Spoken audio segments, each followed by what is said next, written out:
All right, Sean. So thanks for joining me today. It is actually, I was just looking today's what, January 14th. Is that right? When we're recording this, it'll be out in a couple of months.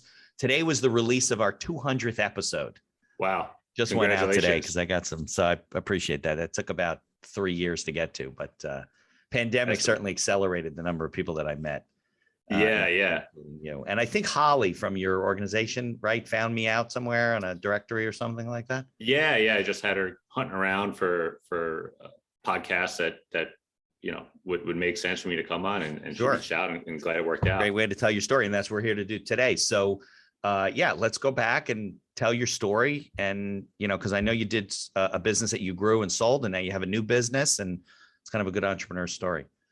Yeah, I guess starting at the beginning, I kind of had a difficult, not easy childhood, I'd say. Growing up as a teenager, went through a lot of kind of difficult things. Didn't finish school. I had to work, but I had kind of a crazy dream. Honestly, I wanted to be a race car driver. That's a dream, right? That's a dream. I wanted to do it since I was a little kid, and it never left. And in fact, only got stronger.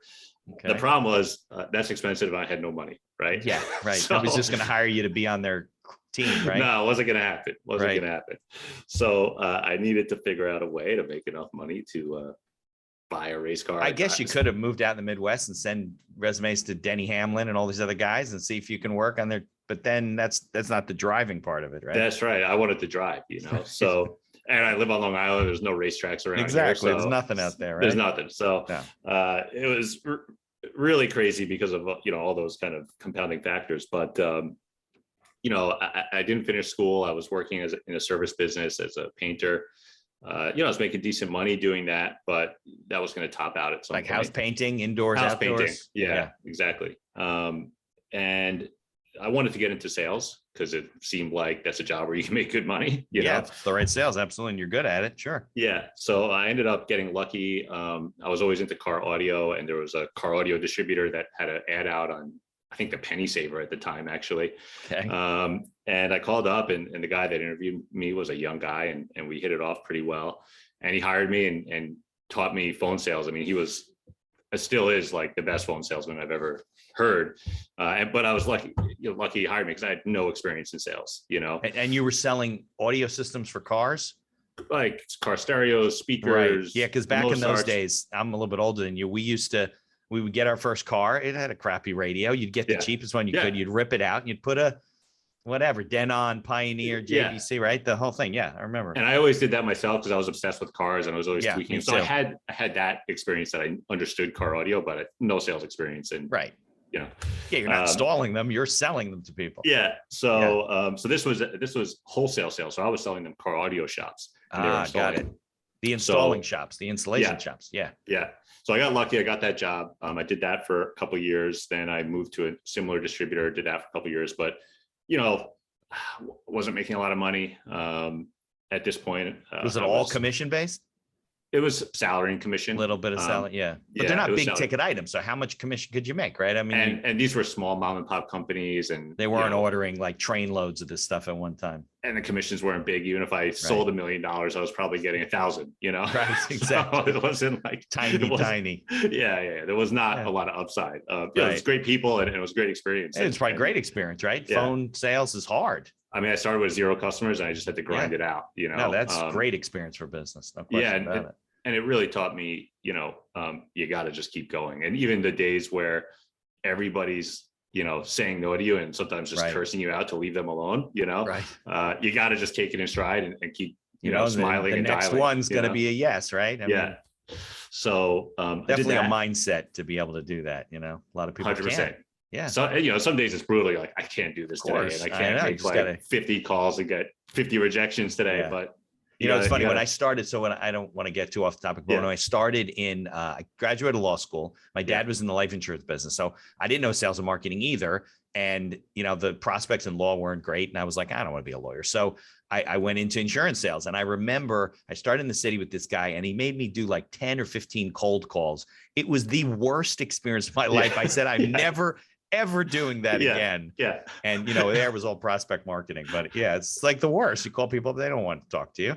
Yeah, and the worst is when I was sharing an office with him. So you have a phone call where you, especially in the beginning, where you just like garble your words and it just goes Right. terribly. He's listening. He's listening, nervous. you know. Yeah. It's just like makes it so much worse. So, Oh man. but it was a great experience. Eventually, I got comfortable and we started having fun with it. He gave me a great piece of advice, like when calling these people, just pretend like they're your friend. Talk to them like they're your friend. And that kind of makes it a lot easier. Just have a conversation. It's just another guy at the other end of the phone. It's not some superstar, right? So that was something that really helped me. But certainly I had those moments where I was like, this is like the most embarrassing moment of my life right now. But anyway, so did that. How long did you do that for? Total about 4 or 5 years between. Okay, well, that's a great experience. You can't replace that. Yeah. And you know, and I had done some experimenting with, hey, let me source some products in China. You know, I'm pretty tech savvy, so I'd go on Alibaba and find a wire supplier and help import like cheaper wire, less expensive wire. So I had kind of been getting creative with stuff like that at both these companies. That was the early days, Alibaba, right? That was like when it was not like crazy. Amazon. It's like the world Amazon. It was still kind of like a bit of a secret at that point. Yeah. You know, right. Like I knew something that a lot of other people didn't know, that I could just go in there and find Chinese suppliers. Yeah. So why were you importing the wire? Who were you selling the wire to? The car audio shops. Because they needed wire for installations and stuff. Yeah. Okay. Yeah, exactly. So whatever it was, if it was speakers, you know, I try and find something that was like very popular and we could save a bunch of money on and kind of have a in-house brand. You know, you did this with your boss. It wasn't like on the side. Right. I did that at the companies. You know, it wasn't my job, but I just kind of was but getting entrepreneurship, creative. right? Yeah, exactly. So I had this thing. I always wanted to start something. I just didn't know what it was. I wanted to make more money. And I was always listening. And at some point there was this customer that I had been calling on or prospect really, that I've been calling on for like 4 years. That he hadn't done business with you? Hadn't done business. They were bigger than us they were a installer, but they were bigger than us as a distributor. Got it. So, and I would have good conversations with. After 4 years, you know, we had a. But what did you had certain lines of product that he didn't have? You wanted him to carry your stuff? Our pricing wasn't even good enough. He bought more than we sold. You know, but I'm like, hey, let me just be a backup supplier, like something, right? Right. Okay. So you stayed with him. I stayed with him. Just kept calling every few months. So finally, I was just like, listen, I've been calling you for like 3-4 years. Like, surely there's something you can buy from me. What can I sell to you? You know, we have a great relationship. We talked on the phone for 10 minutes. What can I sell to you? It was like, almost out of like frustration. He was like, you know, we buy these car keys from this company and we don't really like them, but like we need these keys when we install a remote start in Ford vehicles. And I was like, oh, okay, you know, cool. What do you pay for them? And he told me the number. I don't remember it. Maybe it was like $10 or something like that. So it was like a remote, right, to start the car because just the key itself. So in modern cars, the key has a chip in it, right? So your car key has a chip in it, even if it looks like a basic key. So when you install a remote start, you either need to install a module that tricks the car into thinking there's a key there, or you put a key in this little box and you hide it in the car and it relays a signal. Oh, that makes sense. Okay. So, you know, I was like, all right. So then later that night, I'm thinking about it. I was like, I start doing some research on the internet. And, you know, I find these keys again through Alibaba for like, I think it was like $3 at the time, $3.50, maybe $4 per key. Okay. Then I'm like, I started looking around some more and I see them on eBay for like $14 or $16, somewhere in that range. And I was like, there's a margin there. There's a margin there. I had like no money. My credit was terrible. I had a credit card with I think $300 limit on it. And I basically maxed that out and bought like 30 keys or whatever it was from China. Bootstrapping. I love it. Yeah. Had it shipped over and started selling them on eBay. I didn't even call him. I just started selling them on eBay. And well, because you probably call him and you'd be like, listen, I got 30 keys. You want to buy 30 keys? Right. You'd be like, I need 3,000 keys. What are you talking about? Yeah, exactly. Right. So I started on eBay and I was just literally like, it was like 30 keys, 25 keys, the first order. And this was a side hustle, right? You're still working. Yeah. Because you can't pay your bills with 30 keys, right? So, okay. No. So, but it wasn't something your boss was doing. So you're not competing with him. He's not selling these things. Exactly. He wasn't doing it. So, you know, it's like, all right, this is good. Maybe this is my thing, right? Right, man. Who knows? Key king for the rest of your life. Exactly. Which turned out to kind of happen. But eventually, like I remember like the first day the next day at work, after I like got the keys in, made the eBay listing, I heard like cha-ching, and it was the eBay notification that I sold one. You know, it actually gave you on the app, it would give you like an audible like cha-ching sound. Right. Now, who was buying these keys then? Was it people that were installing their own like remote start systems? Is that what it was? Yeah. Do-it-yourselfers? Well, that's a great question, because at first it was mostly consumers who went to the dealer, and the dealer's like, oh, it's $300, right? So then they look on the internet and they're like, oh, $14 for this key, I'll buy it. A lot of them didn't realize that there's other things that need to happen. Like, like you just press the button. But it still ends up cheaper when you do it this way. But then eventually, you know, so first I was consumers, but then I started noticing locksmiths were buying from me. So then the bell went off, or the light bulb went off in my head, saying like, I have this B2B sales experience. I've got business owners that are similar to the customers I deal with now, you know, kind of small mom and pop type operations, ordering these keys from me. So, you know, it started to be where, okay, at first I was packaging up 1 or 2 when I would come home at night, and then dropping them off at the post office the next morning. Then it was 5, 10. Then I researched, okay, what's the next most popular key? What are all the other eBay sellers selling? And at the time, and maybe still, eBay would show you how many sales they had. So I would just look at whichever different key has the highest volume, right? Sure. And I ordered that keys. Now I had 2 different keys in stock, you know, again, very small amounts. But eventually I had like 5, 6. I had like one little shelf with a couple boxes on it next to me. Right. In this small little home-based business. Little home-based business. Yeah. So once these locksmiths started buying from me, eventually at the time, eBay would actually leave their phone numbers for you to see and their email addresses. Now they hide it. But I started, you know, I had the B2B experience, I had the sales experience. So I just started calling them directly and saying, hey, I noticed you bought from me on eBay. If you buy from me directly, I can save you 5%, and, you know, just make it easier. Right. So did that for maybe like a year, until, you know, I kept adding more products till eventually I had like 2 shelves in my living room apartment. But they were all keys. They were just different kinds of keys. A couple remotes as well, you know, like keyless entry remotes. Just kind of figuring out what's the most, you know, what am I going to sell the most of the quickest, right? Right. So then eventually I was like, all right, I've got 2 shelves here. I'm taking up all the space in my living room. I'm in a basement apartment. Like, it's dark. I want to get out of here. Right. You know, so I've sublet like a bit of office space, just in like this big office that there was like 4 different small business owners in. So almost like a shared type of thing. Exactly. Like, I guess co-working before the early cool, days, you know? Right. Just by accident. Right. That's what happens, right? People just share or whatever. Yeah. They can't afford it, because you can't get little space. You can't, it's very hard to rent like a room with a desk. That's why the co-working thing came about. Like, if you do that, I mean, it's still $800 a month, and then, you know, maybe you got to get internet hooked up, and the whole thing. Yeah, exactly. So this was, you know, it's cheap. It was pretty close to me. It was next to a junkyard, so it was a bit of an upgrade. At least it wasn't. It was upstairs. We're in a basement. So it was a bit of an upgrade in that regard. But maybe the scenery wasn't that great. Well, the rent was good, right? The rent was good. The rent was good, and there was good people in the office that I could, you know, kind of chat with and learn from.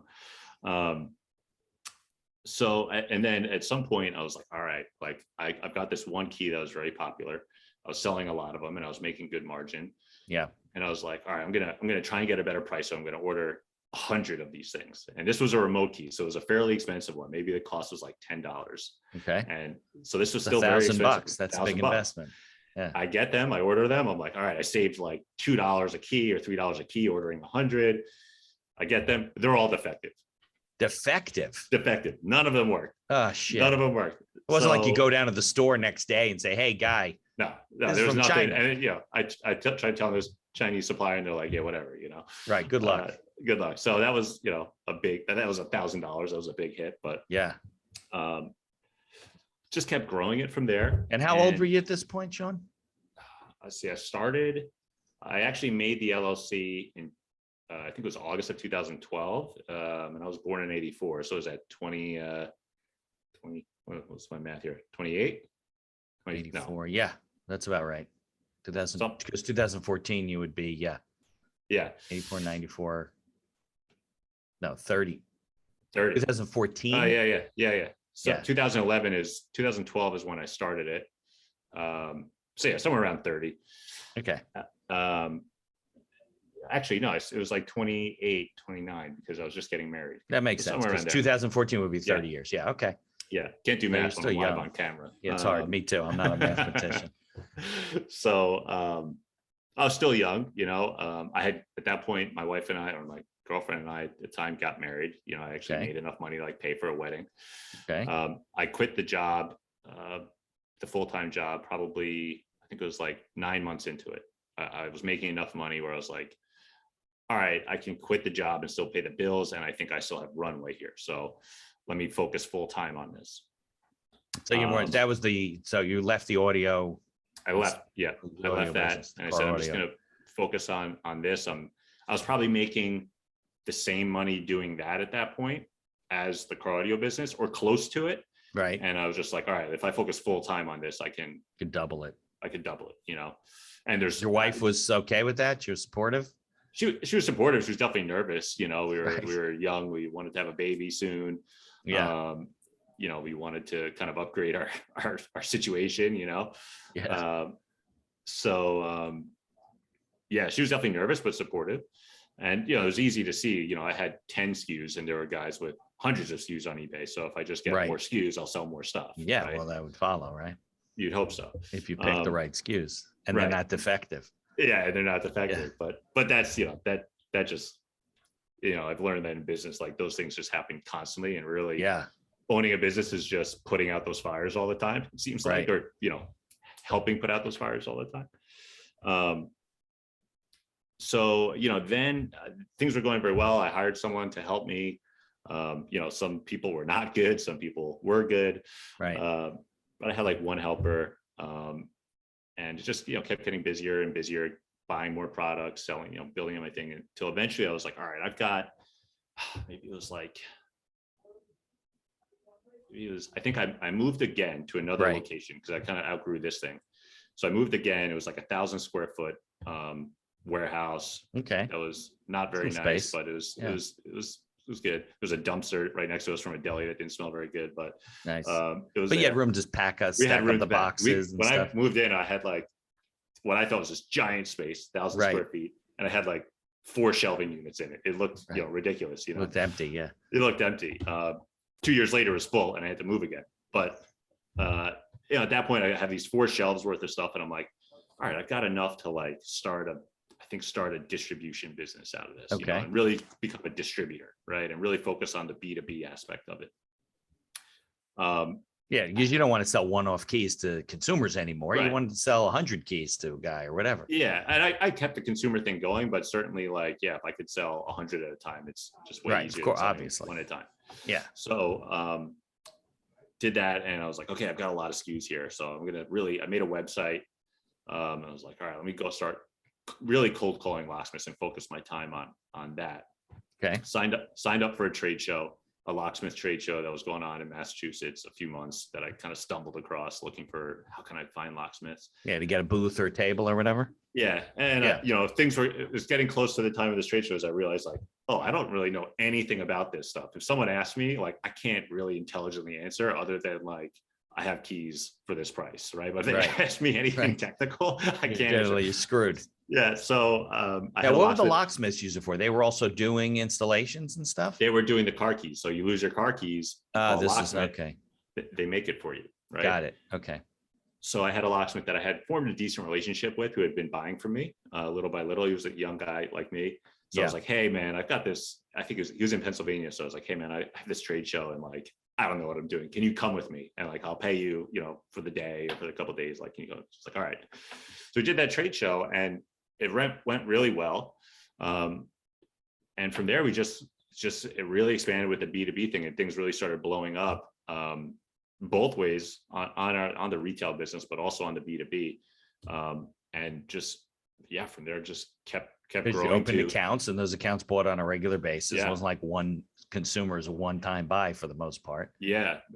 So within a few years, we were, in the beginning, no one gave us any credit, right? We were kind of coming into this like a little bit more old school business. Yeah. So getting, I was like, okay, now I want to sell other brands too, like key machines and things like that. So I had to convince these companies to put me on as a distributor. And they're like, who are you? And like, Right. we never heard of you. One guy tried to find me, and like my warehouse was like behind this deli. So Right. like you could easily just, he was like, let me look into these guys, you know, and he couldn't Right. find me. So he's like, You no, he couldn't told find- the manufacturer, like, no, they're not real. Like, it's BS. So they wouldn't sell to me. Kidding. Yeah. So another brand that I wanted to sell that was like, it was the most popular, the best key programmer in the business. Okay. So like, if I can get this brand, it would like legitimize me. And so I went to the same trade show. It was maybe a year or two later. Maybe it was the following year. In Massachusetts. In Massachusetts, in Worcester. There's no Mass. trade shows in like in Long Island or New Jersey or No, you got to go to all the way to Massachusetts. Massachusetts. We eventually did our own on Long Island, but okay. that was like 8 years later. And I sat down with dinner with this company and trying to convince them to sell this thing. I'm like, all right, well, if you can buy X amount, we'll do it. And they basically put out a number that was insane for me. $100,000. I would need to buy $100,000 of product from them. Up front? Up front. What were they selling?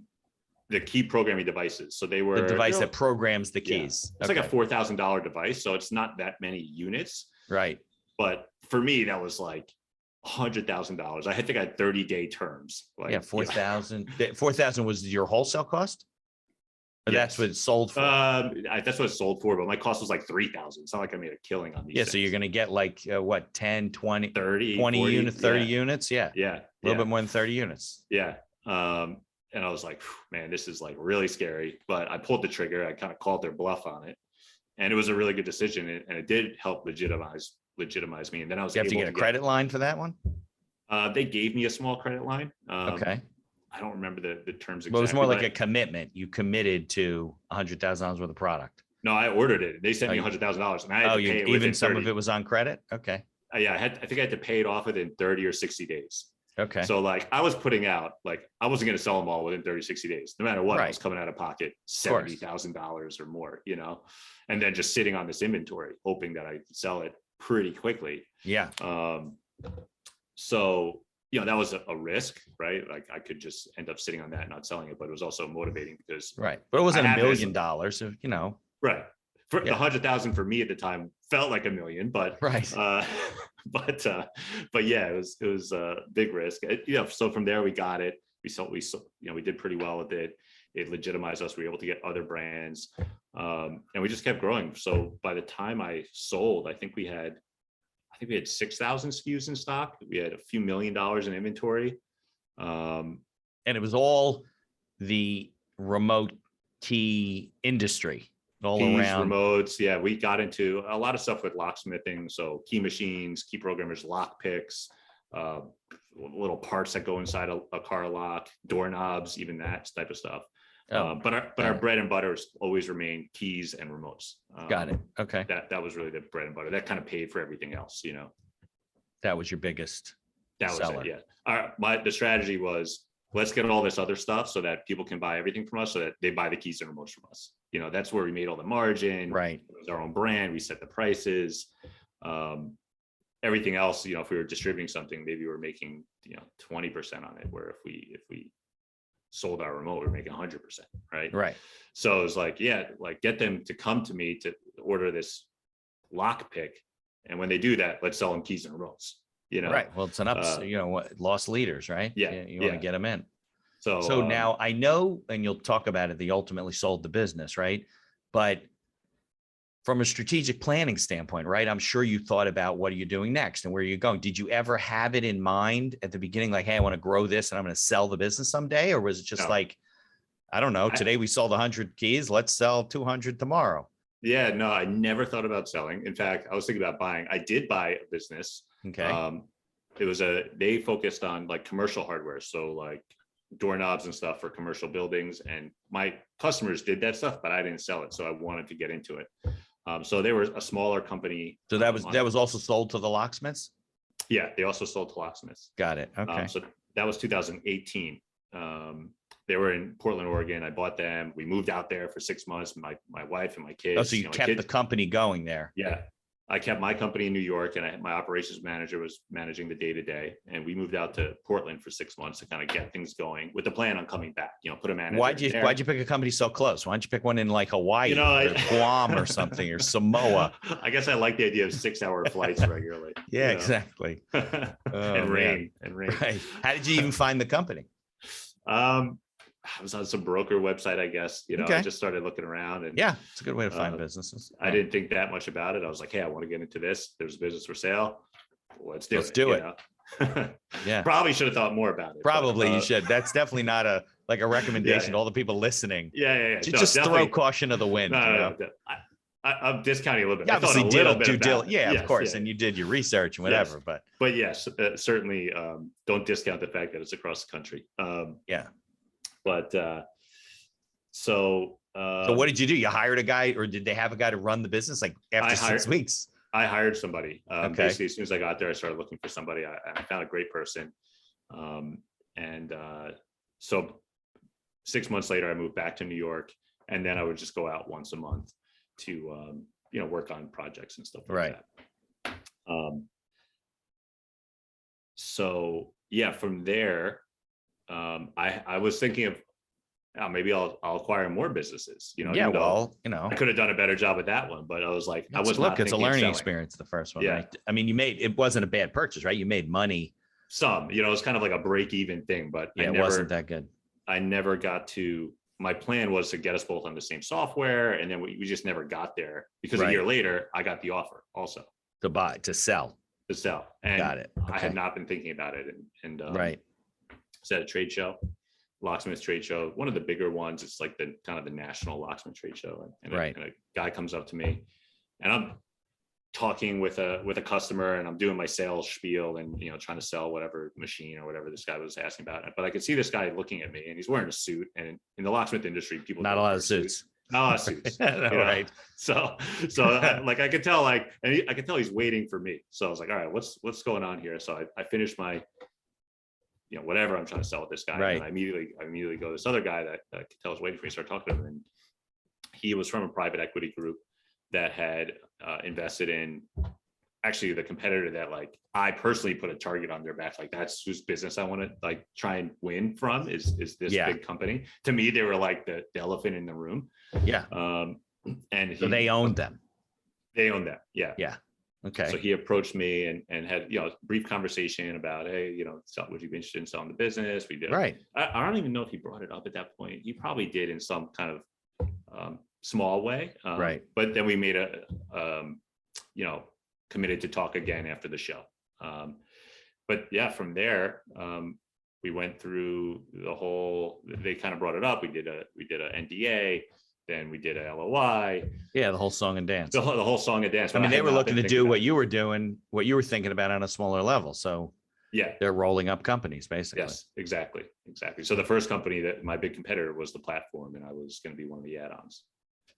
Got it. So how long did that whole deal take to close?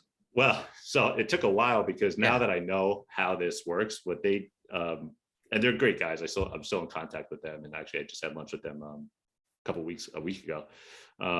But what I learned afterwards, when I had more time to kind of look into this and listen about acquisitions, is this thing called strategic pacing. Okay. Where you don't rush things on purpose, right? Give the person a lot of time to just so it didn't go quickly, and I think it didn't go quickly on purpose. Right. There was where I was like, hey, what's going on? We got this.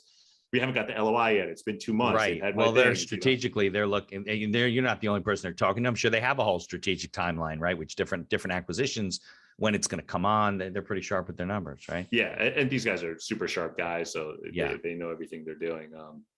But I see, that was July. I think that show was April. And I think we closed in December. Maybe it was even longer than that. So 6 to 8 months. That's not that long. Yeah, it's a lot of due diligence, and they have other deals going on, so it's not like, right, it's not like you're dealing with a private owner and it's just you. Right, I think that's right, but I could be wrong. But it felt because you acquired the company in Oregon probably a lot faster, right? Yes. Yeah. And this was not a lot of it was not due diligence time. It was just what are they doing time? I sent them this stuff, and Right. They're busy doing other things. That's Or maybe they're just letting me stew in it. I don't know. You know, they're like, let them chomp at the bit a little bit. Yeah. You know, you get a number in your head and then you kind of get fixated on that number. It's hard to like, you know, get off that. Right. And once you're maybe that's part of the strategy, right? Yeah.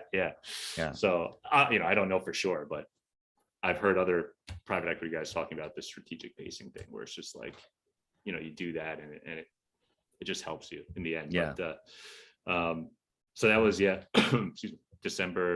November of 2019, we closed the deal. Okay. Just before the pandemic. Just before the pandemic.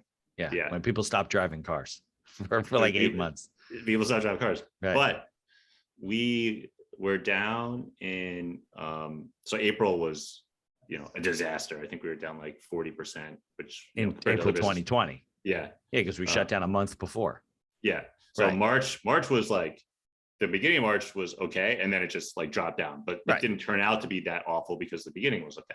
Where April was just like awful. Nothing. The whole, of course. For all your customers were shut. It wasn't like, you know, were you a locksmith? You're an essential worker? I don't think so. They were allowed to stay open because you needed like locks and problems. You get locked. You got to get into your car. You got to get into your buildings. But people weren't calling them to do. No, because you're just sitting home. Yeah, right, exactly. Right. They did call them when they absolutely needed them, not any other time. No, their business dropped in the toilet. Yeah. So, but by July, even though people still weren't driving, we were having great. We were back. You were busy. We were growing again above where we were in February. Okay. Why? Well, one thing that we ended up doing, we had all this free time. And we had talked about doing webinars and education before, but we were so busy that we never really had the bandwidth to do it. But now we're like, all right, we got nothing to do. Our customers got nothing to do. Right. Let's start putting a whole bunch of education out there. So we started doing a ton of webinars we did a mix of free ones where. Now at this point, you're owned by the private equity group, right? You're just working for the company. Yeah. Part of the deal was you had to stay on. I had to stay on, and I still had ownership in the company. Okay. And you know, I had no plan on going anywhere. So we were like, all right, well, let's start putting on this. So but was it autonomous? I mean, you were still able to kind of run the show? Yeah. So my role was to run my location and then also to decide automotive strategy for the entire group. That was my role. Got it. Okay. They were kind of weaker in automotive and that's where I was strong. So I kind of started doing all the automotive strategy for the entire company. Okay. Makes sense. So now we had additional resources because they had a whole marketing team and we didn't have that. Right. So we were really able to leverage what they had in that marketing team. And also I didn't have to focus on like PPP loans, like the finance team. You not the minutia, the finance team did that. Right. You know, so like there was a lot of things that it was helpful. Like I didn't even have to think. I was just like, hey, are we doing this PPP thing? And they're like, yeah, we got it. And I was like, all right, great. Nice. So then we did this education and we would do anything that we could do in-house without bringing in some expert that we had to pay. We did for free. Got it. So like I had a locksmith on staff that was our tech support manager. He would do all these webinars and whatever we pick a topic, let's say it was I don't know, key machine, some brand key machine. Here's all the intricacies of this key machine and how to best use it. Then we would just pair it with a promo on that key machine at the end. Hey, if anyone's interested in buying a key machine, we're doing it for 10% off right now. So we got like a little bit of business, it was a lot of business for the time, but in normal times, it would have been a little bit of business, but it generated money to keep some money coming in. Right. And we kept doing all these for like 3 months. And what we found was that we had more new customers than ever before, just all placing much smaller orders. Got it. But we had got more new customers, I think in May, than any month ever before. Just because everybody was online, right? Everybody was watching our webinars, right? Coming in, and then they would buy one of the things that we had on sale, or they would buy one thing from us.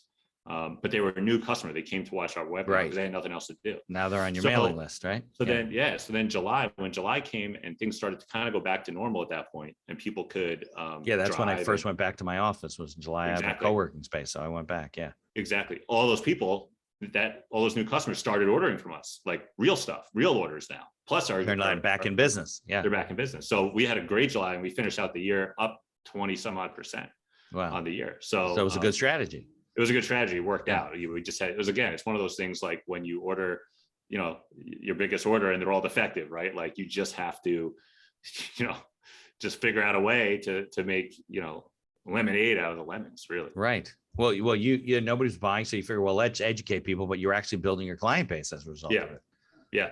And we were getting goodwill. I mean, our customers appreciated it. They were able to, we were putting out free education for them. They were able to learn. And when things got back to normal, they were going to be able to take the stuff that our guys taught them and build their business better. Right. Which helps them and helps us, right? If they do more business, they order more stuff. And they'll be loyal to you because you're helping them. They really, a lot of them really appreciate it. We got a lot of just like emails thanking us for putting that stuff on, like just really heartfelt emails. So it was rewarding in many ways. It helped the business, but also it was nice to be able to kind of help those guys when they were struggling. Yeah. Good. Okay. So you sold the business in late 2019. You stayed on running the business. I know you don't run it now, right? So tell me about that time horizon. What happened with that? How long did you have to stay on? What did you have to do? What did it look like? So then surprisingly, the company actually, usually with a private equity deal, you don't think that the company is going to sell again for 3 to 5 years. You know? It sold within a year. So and you had equity. You kept some equity. Yeah. So December 2020, it sells again, and to a larger thing, rolling up and doing all this stuff. So that was a bit of a surprise, right? And at that point, the pandemic's been going on for however long. I was just, I was working from home for the most part. And hadn't really taken a vacation, So anyway, it sells. We go through the sale. I stay on. I was planning to stay on. I still didn't have plans to leave unless like, whatever. I wasn't planning on leaving. But did you get cashed out at that point? You had no more equity. It was all sold. I still had some equity, but I was able to cash out a bit more. Okay. And I still believed in, there was still there still is a lot of runway in that business. So I still believed in the model and everything that the new people's plans were, I was completely on board with. So it made sense. So I stayed in again, but I was able to take some more chips off the table.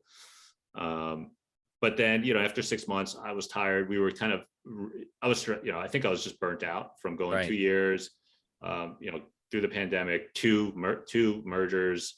The company that we merged with ended up getting sold off. So all the work we had done to come together got undone.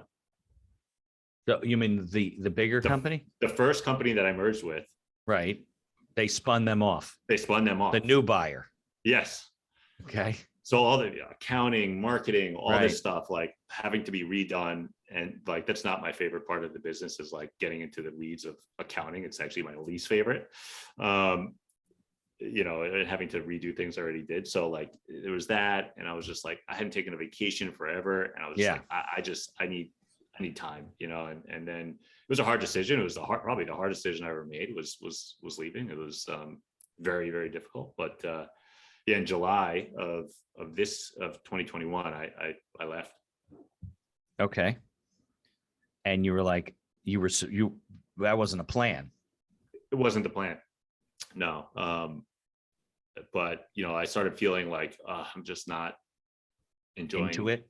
I'm just not enjoying my job right now. And I just feel so stressed out. It'd been 10 years of rapid growth, which is amazing. And I'm not going to complain about that, but it was also, especially the first 4 years, I was literally on the computer like 14 hours a day, just sitting in front of the computer, grinding away, trying to build the business.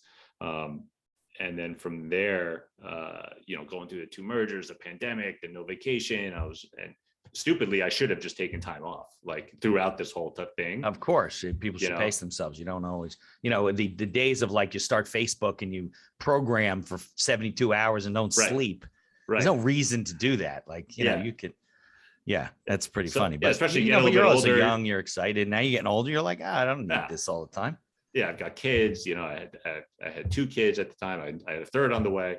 So I was just like, man, I'm burnt out, and so it was a hard decision, but I left in July.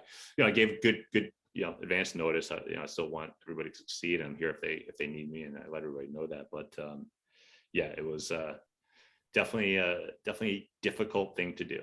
Yeah. Thing to do. All right. So, because you're a real entrepreneur, it's not like you were working for a guy who was a locksmith and then you learned his business and then you continued to do that and grow it. And then a lot of people have trouble going into a new business. You really were working for somebody and then you're like, listen, I'm going to do something. And you saw an opportunity, didn't know anything about it, and you grew it from there. And you really, it wasn't like came out of business school, right? So you kind of learned those skills on the street as well. Have you ever written a business plan at any point, strategic plan, anything like that, or not really? When I had to when I got a loan for buying the new business, I had to. Yeah. But other than that, that was the first time. That was the first time. Before that, I had thoughts in my, I had thought through it a lot. But I'm sure you write things down, but it wasn't a formal. Yeah. It wasn't formal, and I would communicate, what I wanted to do with, my team, but yeah, I never like had a formal this. I just kind of had it all up here. Yeah. And had a plan and just kept going and pivoted when we needed to. If a new opportunity kind of presented itself that was better than what we had previously seen, we would go for that. Yeah, you weren't so in love with whatever you'd done before. You're looking for improvements, opportunities, whatever. Yeah, whatever's going to bring the most growth fast. Right. That was pretty much it. But yeah, honestly, like I tell people all the time, and I would tell people like I'm faking it this whole way. Like, I'm figuring it out as I go. If anything, I'm a chapter behind everyone else in this industry, but I'm just like figuring it out. You're probably not as far behind as you think, because they're not as smart as they give themselves too much credit, probably. It's fun. It's funny. Like you always think the grass is greener on the other side. And I would look at my warehouse and I'm like, man, like there's so many things I'd want to do better in this warehouse. And, it ran very well. I mean, there were times where we'd ship 1,000 orders in a day. Like crazy amounts of stuff. Right. But I could always see like where we can improve, having never been in like one of my competitors' warehouses at that time.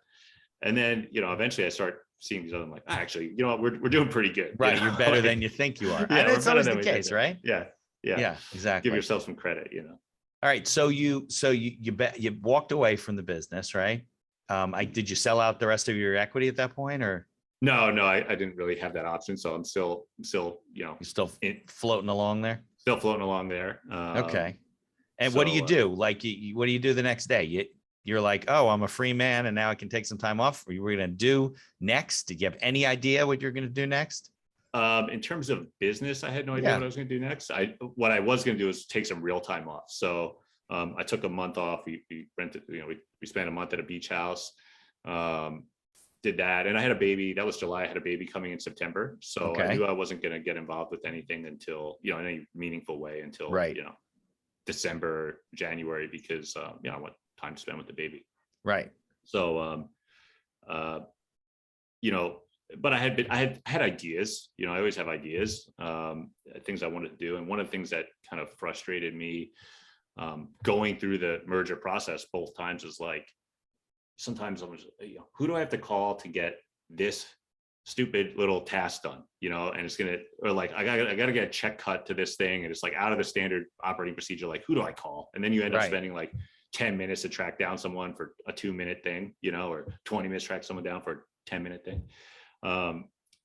So, I had that idea floating around in my head, and that's where kind of the genesis was for this Huey app, which is an org chart that is searchable and lives within Slack. Because for me, like a lot of times I'm always like, I want the newest, coolest tech, right? And I'd find some like cool app that I'd be like, this is going to make your sales so much better. Like I'd tell my sales team, like, use this thing, it's gonna be great, right? No one would use it because it's like another login. Like I check it something else later. They got to learn, right? Something else they got to learn. Like they got to remember another password, and no one would use it, So I was like, all right, whatever I make, like it has to be where people are working. And, nowadays that's Slack and Teams, right? Right. So that's what we did. I eventually hired a developer to start building this out, which because you're not a tech guy. You just had an idea. Yeah. And I'm like tech savvy, but I'm not right. But you're not a programmer. Yeah, no. Yeah. So, and I like challenges. I like here's a new thing. Let me. Right. But you had some money to invest. You had experience with the frustration dealing with larger companies. Yeah. Okay. But at first, was it? So it's basically like a plug-in, right, for Slack. So we have it both ways. It works separately outside Slack. So if you just need to build an org chart quickly, like a lot of times, it's like, hey, I need an org chart for this board meeting, tomorrow, right? If you need something quickly, we do that as well. Like a CSV import, we can turn it into a beautiful org chart in a matter of seconds. And it's Huey, Huey? Huey.io. Okay. So that in the show notes. Yeah, we made it so that, if you just need to build one quickly or you want to build one manually, you can do that. But, the fun idea is get it to connect with Slack so that employees can, when you're building out someone's profile in the app, you can put their skills, right? So whether it's HR, 401k, payroll, benefits, you can put all these keywords in that person's profile. And then you could search those keywords in Slack. So you can say, / who does 401k? Like I need to deal with something with my 401k. Who do I call in the company for that? Got it. So you can search that right in Slack. It will pull up a person's contact info. It will, show them on the org chart, and you can click in and get all their information. So that was really the idea, is kind of for fast growing teams, for larger organizations where, it's, you don't, when I was 40 people, you didn't really need that. Right. You kind of knew all the basic players you knew all the base players. But once we started merging and getting new players, it was 40, 120, 240, then it's like everyone, I'm at the top of this thing pretty much. And I don't know most of the people. So my staff aren't going to know them either. So it was, so that was like definitely a frustration of going through merger, but that kind of inspired me to build this thing and try something new. Yeah. So the application itself is, you can build like a static org chart just because you need to show it or whatever. But if you put it into Slack, it only works with Slack, I guess, right? Does it work with any other? We haven't done Teams yet. We wanted to kind of just start with one thing. But then it's more of a database product, right? Where it's not just it's an interactive org chart where you can click on it and find it and search it. And it makes sense. I mean, you think about org charts, you just think of 12, 13 people, but if you have 300 or 400 employees, it's a big chart. Yeah. And if you're going through, if you're a private equity deal and they're doing roll-ups, you're adding more people every year, right? Right. Quickly. Yeah. Or if you're just like a tech company and you just have rapid growth, I mean, you're just adding people regularly. So how do you keep all those people knowing who they need to get in contact with at the company for whatever problem? Right. So it's like an org chart company directory piece of software. Yes, exactly. Okay. The one thing that, like, a lot of HR platforms have it built in, but like both HR platforms that we had, the employees didn't like going in them. They weren't really built for employees. They were built for the HR people. Right. So yeah, you could have that somewhere else, but if it's not within access of the employee, like, they're not going to use it. Right. Well, if they live in Slack, right, that's the ideal, or Teams, that's where you want it. Right. Exactly. So that was the idea. Yeah. So yeah, now just working through that and trying to build that up. And you have versions of them out on the street. You have customers using it. So we just recently launched. We've got a few customers right now. Okay. They're B2B, right? The customer's the business. Yeah. We've got a few customers playing with it at the moment. So now the idea is, we have a lot of, once we have an org chart and all the people, there's other things that we can do with that, right? We can say like, all right, what does that person do? What are their standard operating procedures or employee recognition? So once we have a good base of users, it's kind of, all right, figure out what's the next thing that these users would like to see that would be helpful for them running their business, and hopefully start building those features in the future. So are you still kind of in a beta test? I mean, the product's available, right? But you're kind of still not going full force. You're working with these different customers to try and figure out what they need and how they need to use it and what the quirks are, things like that. So at this point, it's the org chart part of it is fully functional and ready. I wouldn't even say it's beta. In my mind, like everything's beta because I always want to make things better. You're always testing and checking, right? Of course. But no. But if it's like, available to the general public, it's not beta, right? It's available to general public, 14-day free trial.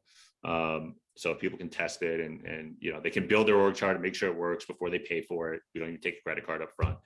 But once I have a good base of customers, then it's like, okay, what's the next thing that we can add that will help us add value to this for you?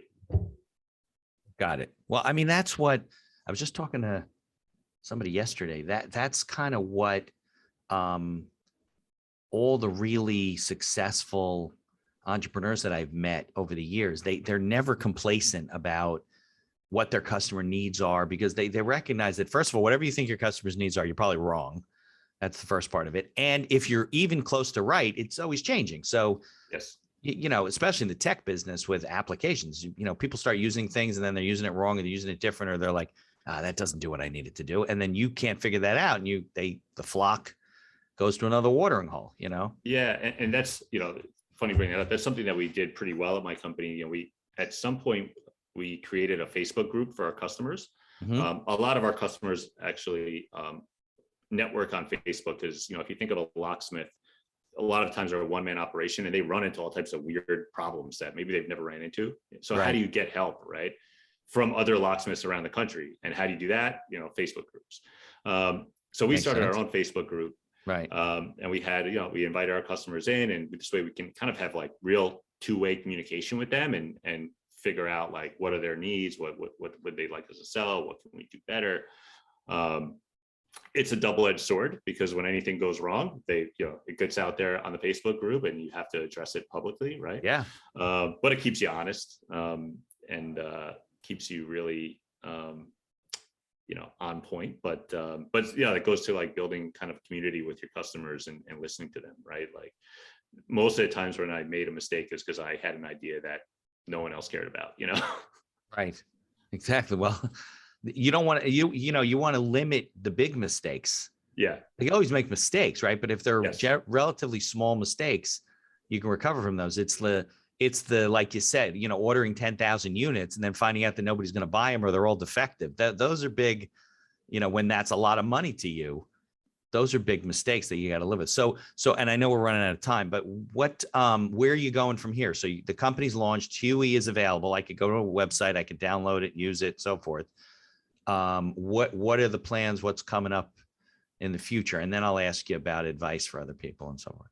Yeah. Well, for me, for Huey, it's keep marketing, get customers, listen to the customers, and build out the additional features that will, provide value to them.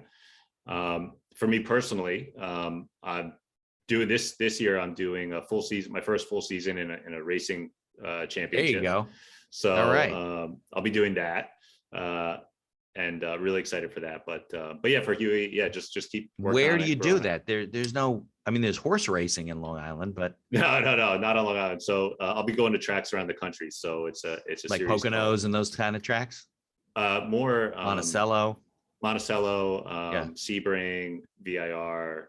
So not the oval tracks, the circuits, like Formula One style circuits. Yeah. Nice.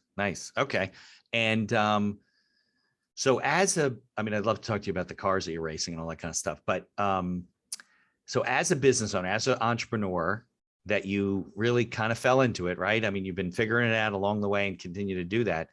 What are the one or two things that you would, if you were talking to somebody getting started in business, young or old, that advice you would give them to maybe increase their chances of being successful? Yeah. For me, like, what I like to say is have a personal goal, right? Like, my personal goal was I want to be able to drive race cars. It's just ridiculous one, but that's what I wanted, right? Well, you're and to achieve that personal goal, I had to do all these other things, right? So having that personal goal drove me to put in the extra effort, put in the time, take the risks, the calculated risks that motivated you. It motivated me. Right.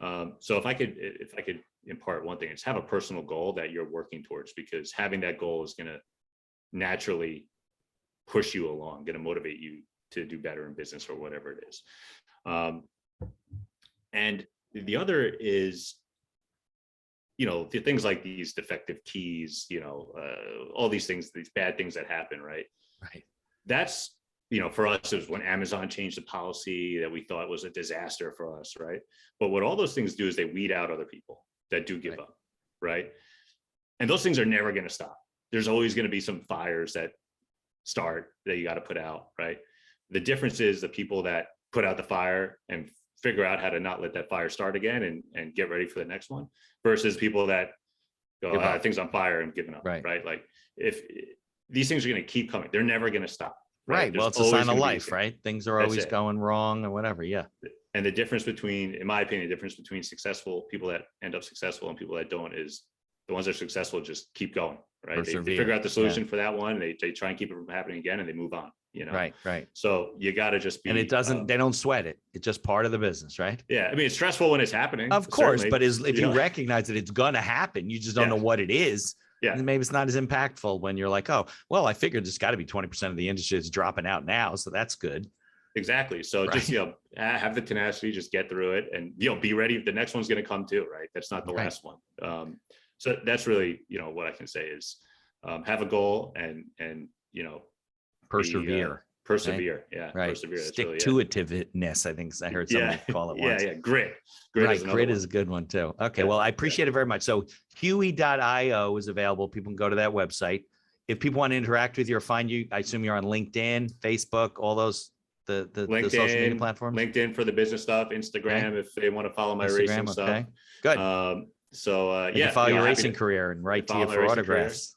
Exactly. Hopefully I'll be standing on the top of some so so you got to promise me your first race that you win, you take, to take pictures, whatever. So you got to send me an autographed I will. Photograph. We'll put it on the background and definitely for the thing. So Sean, I thank you very much for joining me and telling your story, and let's definitely stay in touch. Definitely. Thanks, Mitch. Appreciate it.